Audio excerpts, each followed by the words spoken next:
तो hey guys, this is boy Aman Dhattarwal और आज के वीडियो में हम बात करने वाले हैं एंड्रॉयड डेवलपमेंट के बारे में। तो लास्ट वीडियो में यार टॉप कमेंट था फ्रीलांसिंग के ऊपर वीडियो बनाओ, तो लो यार आ गया है। तो आज हम यार देखेंगे 5 सिंपल स्टेप में डिवाइड किया है कि कैसे स्टेप 1 बिगिनर से आप एडवांस एंड्रॉयड डेवलपर बन सकते हो और फिर अर्न कैसे कर सकते हो। तो शुरुआत करते हैं यार आज की वीडियो की। तो जो पहला स्टेप होता है, और यार इस पूरे वीडियो में मैं एक चीज़ को ध्यान में रखूंगा कि आप में से काफ़ी सारे बच्चे ऐसे हैं जो अभी कॉलेज के फर्स्ट ईयर में घुसने वाले हो, ठीक है, और आपको थर्ड ईयर में इंटर्नशिप के लिए बैठोगे, फाइनल ईयर में प्लेसमेंट के लिए भी बैठना है। तो एक ऐसा रास्ता जहाँ पे आपकी प्लेसमेंट की भी तैयारी होती रहे और साथ साथ में आपकी एंड्रॉयड की भी तैयारी होती रहे, ठीक है। काफ़ी बच्चों को ये भी डाउट होता है क्या भैया मैं एंड्रॉयड डेवलपमेंट से एक कॉलेज में एक प्रॉपर जॉब ले सकता हूँ? मैं भाई IITs में हूँ, मैं NITs में हूँ, मैं बिट्स में हूँ, मैं IIITs में हूँ, तो क्या मेरे को शुरुआत में एंड्रॉयड डेवलपमेंट पढ़नी चाहिए या फ्रंट एंड डेवलपमेंट पढ़नी चाहिए या पहले मुझे प्लेसमेंट के लिए पढ़ना चाहिए? पढ़ें तो कहाँ से पढ़ें? इन सारे प्रश्नों का उत्तर आज के वीडियो में ढूंढेंगे, ठीक है यार। तो हमारा स्टेप 1 है, सबसे पहले हमें एक लैपटॉप चाहिए या फिर PC, ठीक है। तो जैसे बच्चे कॉलेज में आते हैं, काफ़ियों के पास लैपटॉप नहीं होता, तो इसकी आवश्यकता ज़रूरी है। ऑपरेटिंग सिस्टम क्या हो, चाहे मैक हो, विंडोज़ हो, लिनक्स हो, फ़र्क नहीं पड़ता, सब पे काम हो जाएगा। 4 GB रैम यार आपकी हो या उससे ज़्यादा हो। आजकल 30,000 वाला भी जो लैपटॉप है उसमें भी हमें 4 GB मिल जाती है। स्टेप 2, एक एंड्रॉयड फ़ोन भी चाहिए। भैया क्या मतलब लेना ही लेना पड़ेगा? मेरे पास है नहीं आज के दिन। देखो यार, काम आपका एमुलेटर पे भी चल जाएगा। वो क्या होता है, आपके डिजिटल स्क्रीन पे यार आपका फ़ोन का डमी बन जाता है, पर इनिशियल स्टेजेस के बाद आपको फ़ोन की आवश्यकता पड़ेगी, ठीक है। आपको बार बार उसमें कुछ भी चेंजेस देखने हैं तो ये भी नेसेसरी है। स्टेप 3 यार इंपॉर्टेंट है, लैंग्वेज सीखनी है। कौन सी लैंग्वेज सीखें? भैया मैंने काफ़ी सारे नाम देखे थे नेट के कि जावा भी कर सकते हैं, फ्लटर में भी कर सकते हैं, कॉटलिन में भी कर सकते हैं, एक रिएक्ट नाम की भी चीज़ है कुछ, तो कहाँ से करें? तो यार इनके बारे में थोड़ा थोड़ा मैं सबके बारे में आपको बताऊंगा और उसके बाद हम जावा करेंगे और क्यों करेंगे वो भी समझाने की कोशिश करूंगा। अब यहाँ पे यार हमारी जावा और कोटलिन जो है ये आपकी नेटिव लैंग्वेज है एंड्रॉयड डेवलपमेंट के लिए, और आपकी जो फ्लटर है ये क्रॉस प्लेटफॉर्म के लिए। क्रॉस प्लेटफॉर्म मतलब कि भाई आज के दिन मार्केट में आपके एंड्रॉयड फ़ोन भी हैं और आपके iOS फ़ोन भी हैं, तो किसी कंपनी को एप्लीकेशन बनानी पड़ती है तो एंड्रॉयड भी बनानी पड़ती है और iOS भी बनानी पड़ती है, मतलब 2 अलग टीम, डबल टाइम। तो फ्लटर एक ऐसा मीडियम माध्यम निकाला गया जिससे कि आप एक बार काम करो और वो आपका एंड्रॉयड पे भी यूज़ हो जाए और वो आपका iOS पे भी यूज़ हो जाए। तो अब ये सुनने में काफ़ी अच्छा लग रहा है, ठीक है, और इसके एडवांटेजेस भी हैं, पर हम यार जावा और कोटलिन को ज़्यादा प्रेफर करेंगे फ्लटर के ऊपर। क्यों? क्योंकि एक तो यार ये नेटिव है, ठीक है, नेटिव है तो मतलब फास्ट ज़्यादा हो गए, और साथ में आज के दिन जब हम सीखने वाली स्टेज में हैं तो जावा और कोटलिन के इसके ऊपर ज़्यादा बेनिफिट हैं जो मैं पूरे वीडियो में बीच बीच में आपको बताऊंगा। अब हमें सेलेक्ट करना है जावा और कोटलिन में से।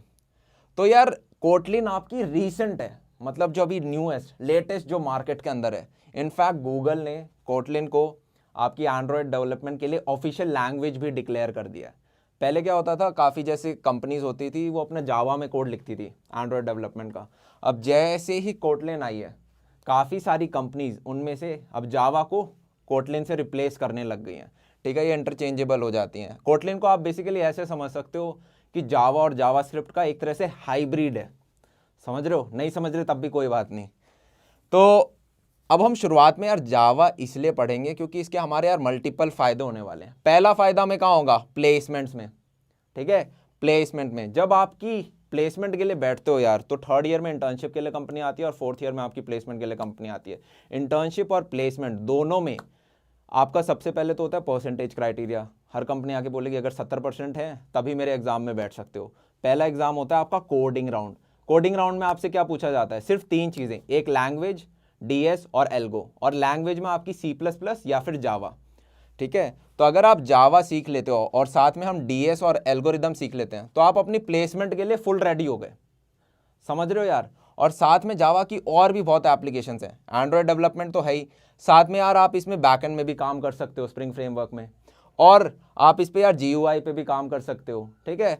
आप अपना फ्रंट एंड भी पे भी इस पे काम कर सकते हो। आप भाई इससे अपने कोर कॉन्सेप्ट स्ट्रेंथन कर लोगे, वो ज़रूरी है। आपने एक बार जावा सीख ली, ठीक है, उसके बाद आप चाहे इसी में एंड्रॉयड डेवलपमेंट सीख लो, तो कल को आप इजीली कोटलिन पे स्विच हो सकते हो, ठीक है यार।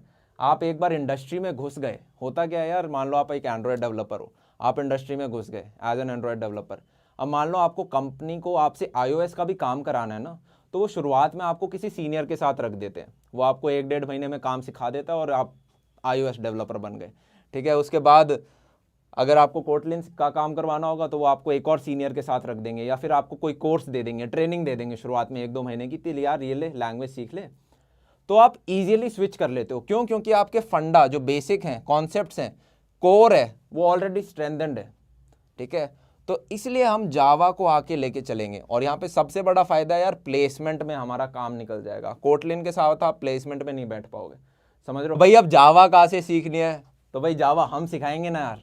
तो जितने पुराने व्यूअर्स हैं उनको ऑलरेडी पता है, जो नए व्यूअर्स हैं उन्हें बता दें कि यार 10 से 15 जुलाई के बीच में एक डिटेल्ड कोर्स, बहुत बड़ा कोर्स लॉन्च करने वाले हैं यार, आपका Java plus data structure plus algorithm, मतलब पूरी प्लेसमेंट के लिए। वो यार एक बहुत एक्सटेंसिव कोर्स होगा जहां पे हम 200 से 250 के वीडियो लगभग अपलोड करेंगे इसके ऊपर, और उनको करने के बाद आप अपनी प्लेसमेंट के लिए फुल रेडी हो, आप किसी भी कंपनी को फोड़ सकते हो उसके बाद। और ये जो कोर्स जो भैया बना रहे हैं ना यार आपके, वो मतलब वन ऑफ द बेस्ट हैं। वो खुद इंडस्ट्री में काम कर चुके हैं यार, और काफ़ी बड़ी बड़ी MNCs में उन्होंने काम करा है। कॉलेज के दौरान उन्होंने एंड्रॉयड डेवलपमेंट की काफ़ी सारे कॉन्टेस्ट में पार्टिसिपेट किए थे, काफ़ी सारे कॉन्टेस्ट जीत के लाए थे। ठीक है, तो मतलब वो वन ऑफ द बेस्ट है। इस चीज़ की यार फील आनी ज़रूरी है। ठीक है, हमें यार क्या है, बचपन से बताया जाता है 10th सबसे इंपॉर्टेंट है, फिर हमें बताया जाता है 12th सबसे इंपॉर्टेंट है। आज मैं आपको बता रहा हूँ आपके कॉलेज के 2 साल सबसे पहले 2 साल सबसे ज़्यादा इंपॉर्टेंट है, आपके 12वीं से ज़्यादा इंपॉर्टेंट है। एक बार 2 साल मेहनत करी, 3rd ईयर में शुरुआत में ही इंटर्नशिप के लिए कंपनी आती है, आप अच्छे हो गए, सेलेक्ट हो गए, अब वही कंपनी आपको PPO दे देगी, समझ रहे हो यार। तो आपको फाइनल ईयर में प्लेसमेंट के लिए बैठना ही नहीं पड़ेगा, उसी के आप परमानेंट एम्प्लॉय बन गए। तो अब 3rd ईयर और 4th ईयर दोनों में फुल मस्ती करो। और बच्चे जब शुरुआत के 2 साल नहीं पढ़ते, ये नहीं पता होता कहाँ से पढ़ना है, कैसे पढ़ना है, ठीक है, तो फिर लास्ट के 2 साल यार ऐसे टेंशन में जाते हैं, स्पेशली उन बच्चों के जिनके आखिर तक प्लेसमेंट नहीं लग पाती। तो और एक चीज़ और यार, ये जो आपका कोर्स होगा ये आपका अपलोड होगा अपनी कक्षा चैनल पे, और उस पर यार बहुत अच्छा रिस्पॉन्स आया है। हमने 2 दिन पहले पहला फिज़िक्स का कोर्स डाला था, और कल परसों में लगभग शायद हर दिन 10-10 हज़ार सब्सक्राइबर बढ़ रहे हैं, और अभी 46,000 की स्ट्रेंथ हो चुकी है ऑलरेडी।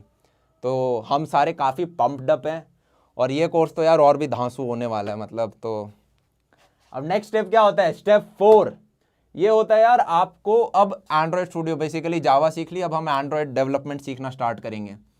तो इसमें जो हमारी एप्लीकेशन यूज़ होती है यार वो होती है एंड्रॉयड स्टूडियो। ठीक है, वो आप जाके डाउनलोड कर सकते हो, गूगल पे टाइप कर देना एंड्रॉयड स्टूडियो, डाउनलोड अपने आप आ जाएगा, इतनी मुश्किल चीज़ नहीं है। ठीक है यार, नहीं तो डिस्क्रिप्शन बॉक्स में लिंक भी दे दूंगा मैं डाउनलोड की। और दूसरी चीज़ ये है यार आपकी, अब सीखें कहाँ से, तो यार आपकी डॉक्यूमेंटेशन दी हुई होती है एंड्रॉयड डेवलपमेंट की, ये गूगल पे सर्च करना। तो जिस प्रकार हमारी क्लास 11th-12th में NCERTs होती थी, तो आप बोल सकते हो ये ऑफिशियली उन्होंने खुद रिलीज़ करी है, तो ये आपकी NCERT हो गई। पर हमें NCERT से पढ़ने में मज़ा थोड़ा ना आता था, हम कोचिंग इंस्टीट्यूट जाते थे, ठीक है, प्राइवेट ट्यूशन लगाते थे।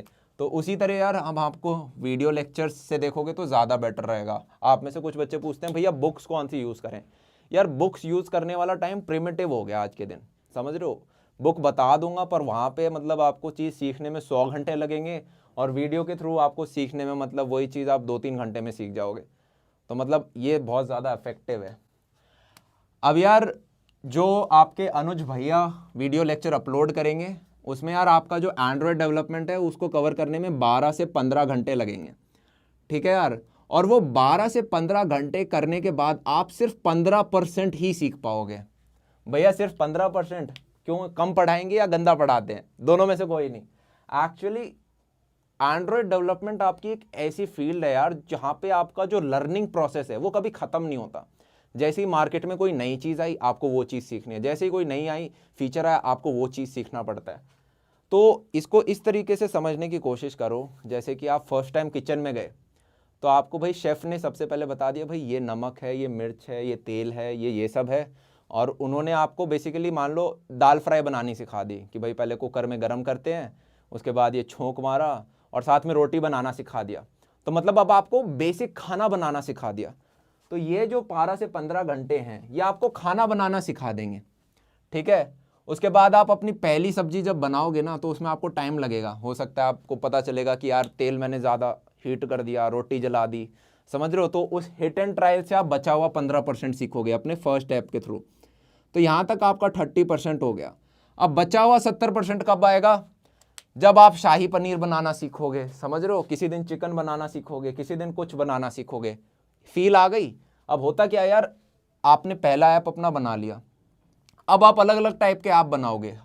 किसी ऐप में आपके माइक्रोफोन की रिक्वायरमेंट होगी तो आप उसको कैसे रिक्वेस्ट करते हो यूज़र से, किसी में आपको वीडियो प्लेयर बनाना पड़ेगा, किसी ऐप में आपको मैप व्यू दिखाना पड़ेगा, किसी ऐप में आपको यूज़र से इमेज लेनी पड़ेगी, किसी ऐप में आपको डेटाबेस क्रिएट करना पड़ेगा। डेटाबेस क्रिएट करना है तो भाई हम ऑफलाइन भी कर सकते हैं, ऑनलाइन भी कर सकते हैं। अगर आप ऑफलाइन करते हो तो भाई MySQL या SQL लाइट में से कुछ सीखना पड़ेगा, नहीं तो ऑनलाइन में आप MongoDB या फायरबेस, समझ रहे हो, ये आगे की चीज़ें। कभी कभी हो सकता है आपको भाई APIs कॉल करनी है तो उसके लिए अलग चीज़ सीखनी पड़ेगी। तो ये आपकी अलग अलग सब्जी हो गई। खाना बनाना आप सीख गए हो, अब नेट पे देख देख के, सर्च कर करके, इस NCERT की हेल्प ले लेके आपको ये प्रोसेस सीखना होता है, ठीक है। तो यहाँ पे जो बंदा सही में, जिसमें होती है ना ड्राइव, वो अच्छा सीख जाता है, ठीक है यार। तो यहाँ पे वही है, कौन कितनी सब्जियां बनाना चाहता है, कितने एक्सपेरिमेंट करना चाहता है, कितनी नॉलेज गेन करना चाहता है। आई होप यार ये चीज़ समझ गए होगे आप। तो एक बार ये प्रोसेस कंप्लीट हो जाता है, भैया इसमें कितना टाइम लगेगा, ये लगभग बड़ा सा लग रहा है, तो यार ये तो आपका 12-15 घंटे का है, ठीक है। तो ये तो 2 हफ्ते में चीज़ हो जाएगी आपकी। उसके बाद आप अपना फर्स्ट ऐप बनाओगे तो उसमें भी यार आपके 15 से 30 दिन लगा देते हैं बच्चे, ठीक है। करने को आप 1 हफ्ते में कर लो, पर मतलब मान लो आपका 1 महीना लग गया। उसके बाद आप नई नई वैरायटी चीज़ें ट्राई कर रहे हो, ठीक है। तो यार बच्चे ऐसे नहीं होते कि मैं आज एंड्रॉयड डेवलपमेंट पे बैठा और मेरे को आज ही सारी चीज़ें सीखनी है, नहीं। कॉलेज में मस्ती मस्ती पे एक समर ब्रेक पे कुछ काम कर लिया, फिर कॉलेज के दौरान बीच में थोड़ा सा काम कर लिया, फिर नेक्स्ट विंटर ब्रेक में एक प्रोजेक्ट पे काम कर लिया, इस तरीके से काम होता है। तो बच्चा कोई डेडिकेटेड ही हो, 24 घंटे इसी पे लगा रहा है, तो आप अपना 1-1.5 महीना और मान लो, ठीक है। नहीं तो ये नेवर एंडिंग प्रोसेस है, ठीक है। आपको हर टाइम सीखते रहना पड़ेगा, हर टाइम मार्केट में नई चीज़ आएगी, हर टाइम आपको सीखते रहना पड़ेगा। तो फील आ गई। अर्न कैसे कर सकते हैं? अर्न करने के यार काफ़ी सारे तरीके हैं, और यहाँ पे एंड्रॉयड डेवलपमेंट की एक बहुत बड़ी स्ट्रेंथ आती है। पहला तो है यार आपका प्ले स्टोर, कि आपने भाई कोई ऐप बनाया और भाई प्ले स्टोर पर डाल दिया, ठीक है। तो यार वहाँ पे आपकी मिनिमल फीस होती है अकाउंट बनाने का, आपको डेवलपर अकाउंट बनाना पड़ता है, $25 लगते हैं, वो सिंपल है, हो जाएगा। तो $25 में आपको लाइफ टाइम एक्सेस मिल जाती है और आप कितने भी ऐप वहाँ पे डाल सकते हो। अब रेवेन्यू कैसे जनरेट करें? रेवेन्यू यार आप उन पे एडवर्टीजमेंट लगा के कर सकते हो। भैया एडवर्टीजमेंट कैसे लगाएंगे? वहाँ पे यार आपका एड मॉब काम आ जाता है, ठीक है। वो गूगल की लाइब्रेरी है ऐड लगाने के लिए, कि भाई मान लो आपका कोई ये चीज़ हो जाए तो इसके बाद ऐड डिस्प्ले हो, तो वहाँ पे वो सारी चीज़ें हो सकती हैं।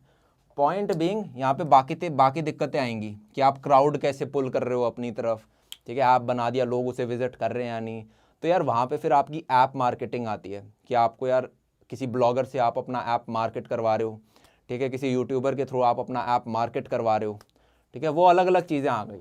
पर सबसे बड़ी स्ट्रेंथ जो मेरे को इसकी लगती है यार, वो होता है स्टार्टअप आइडिया को एग्जीक्यूट करना। मान लो आपके पास आजकल यार डिजिटल रेवोल्यूशन हो रहा है, हो सकता है आपके दिमाग में कोई धांसू सा आइडिया हो, कुछ ऐसा जिससे कि आप चीज़ें सेल कर सको। तो यार उस केस में जब आपके पास एंड्रॉयड डेवलपमेंट की स्ट्रेंथ होती है ना, तब उस आइडिया को आप एक ऐप में फ्रेम कर सकते हो, ठीक है। आप अपनी दुकान बैठे बैठे कमरे में बना सकते हो। तो ये एक जो स्ट्रेंथ है ना यार, 2-3 लोग मिलके एक स्टार्टअप क्रिएट कर सकते हैं सिर्फ एक इसकी मदद से, ठीक है यार। तो ये मेरे को सबसे सही चीज़ लगती है। थर्ड होती है यार आपकी फ्रीलांसिंग। फ्रीलांसिंग मतलब काफ़ी सारी छोटी छोटी कंपनियां हैं जिन्हें बीच बीच में यार एंड्रॉयड डेवलपर चाहिए होते हैं, कि भाई हमारे लिए ऐप बना दो, हमारा ऑलरेडी ऐप बना हुआ है, इसको मॉडिफाई कर दो, अच्छा इसमें ये फीचर ऐड कर दो। तो यार आप फ्रीलांसिंग कर सकते हो। कुछ वेबसाइट हैं जैसे freelancer.com हो गया, upwork.com हो गया, naukri.com हो गया, ये फ्रीलांसिंग के लिए नहीं है, पर ये मतलब यहाँ पे भी आपको मिल सकता है काम। और फोर्थ ऑप्शन होता है यार जॉब मिलना, ठीक है। अब यार जॉब मिलने का कॉलेज के थ्रू जो मेन रास्ता है वो यही है, आपकी कोडिंग राउंड होता है और वहाँ पे आपसे ये 3 चीज़ें पूछे जाती हैं। कुछ कंपनीज होती हैं यार, जैसे कि मैं आपको अपने कॉलेज का बताता हूँ, NSIT, कि मान लो एयरटेल आई, तो एयरटेल ने कहा कि भाई हमें एंड्रॉयड डेवलपर चाहिए। उस केस में भी यार उन्होंने पहले इस चीज़ का टेस्ट लिया और उसके बाद जिन जिन बच्चों को एंड्रॉयड डेवलपमेंट आती थी उनको इंटरव्यू राउंड में, टेक्निकल इंटरव्यू राउंड में शॉर्टलिस्ट कर लिया। समझ रहे हो यार? तो जब आप कॉलेज के प्रोसीजर के थ्रू जाते हो तो ये चीज़ मस्ट है। और कल को आप यार इंडस्ट्री में भी काम करते हो तो होता क्या है, जैसे मान लो कि कोई बच्चा एंड्रॉयड डेवलपर की तरह गया एयरटेल के अंदर, पर कल को हो सकता है उससे बैक एंड में भी काम करा रहे हैं, उसे कभी कभी फ्रंट एंड में शिफ्ट कर दिया कि यार ये फ्रंट एंड का काम कर ले, तो उसे एक सॉर्ट ऑफ ऑलराउंडर होना पड़ता है। तो आप कोई चीज़ मिस नहीं कर सकते, स्पेशली ये बेसिक्स।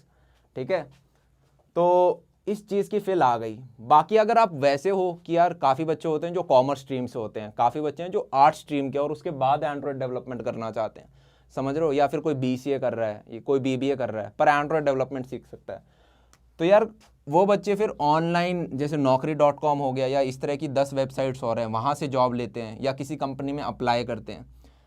तो उस केस में यार उनकी सैलरी लगभग होती है लगभग 3.5 से 6-6.5 लाख के बीच में। ठीक है यार, बाकी अगर आप हायर एंड पे जाओगे तो आपको इस ब्रैकेट में 18 लाख रुपए तक का पैकेज मिल सकता है। पर ये 18 लाख वाला पैकेज यूजुअली यार आपको कॉलेज प्लेसमेंट के थ्रू ही मिलता है। मान लो कोई अच्छी कंपनी आ गई एयरटेल जैसी तो वो 12-14 लाख का पैकेज दे देगी, कोई और अच्छी आ गई गोवा बीबो जैसी तो वो 18 लाख का पैकेज दे देगी। पॉइंट समझ पा रहे हो मेरा? बाकी अगर आप 3.5, 5 या 6 लाख के पैकेज से भी स्टार्ट होते हो तो हो सकता है यार आप शुरुआत के 1-2 साल इस पैकेज पे रहो, पर कल को अगर आप अच्छे हो तो इन कंपनीज में भी अप्लाई कर सकते हो। तो काफ़ी बार बच्चे बोलते हैं भैया मेरा कॉलेज उतना अच्छा नहीं है, शायद मेरे कॉलेज में इतनी ज़्यादा कंपनियां ना आ पाएँ। तो कोई बात नहीं यार, ज़्यादा से ज़्यादा ये होगा आपकी शुरुआत स्लो होगी, पर विद टाइम आप भी उस लेवल पे पहुंच सकते हो। ठीक है यार, तो आई होप आपको एक अच्छी इंसाइट मिल गई हो यहाँ पे कि क्या प्रोसीजर रहेगा। और आपके यार जो कोर्सेज हैं वो ऑलरेडी अभी रिकॉर्ड हो रहे हैं, ठीक है, दूसरे वाले स्टूडियो में। एक चीज़ यार मैं बताना भूल गया, अगर आप उस टाइप के बच्चे हो कि भाई मेरे को जावा ऑलरेडी आती है, DSL को मेरे को नहीं पढ़नी और 10-15 जुलाई का मैं वेट नहीं कर सकता, तो भाई मुझे आज ही वीडियो लेक्चर चाहिए, तो मैं कहाँ से पढ़ूँ? तो यार मैंने आपको पिछले वीडियोज़ में भी इतनी बार बताया फ्रीलांसिंग की कि कुछ ऑनलाइन वेबसाइट्स हैं जो कि यार आपको ये कोर्स 1000-1500 रुपये, 2000-2500 में बेचती हैं। ठीक है, तो अगर आपको आज ही चाहिए तो आप उनका भी देख सकते हो। तो आई होप यार आपको वीडियो पसंद आए हो। अगर कोई भी डाउट हो तो नीचे कमेंट सेक्शन में बता देना। एंड तब तक के लिए चलते हैं। See ya, have a good day and bye bye.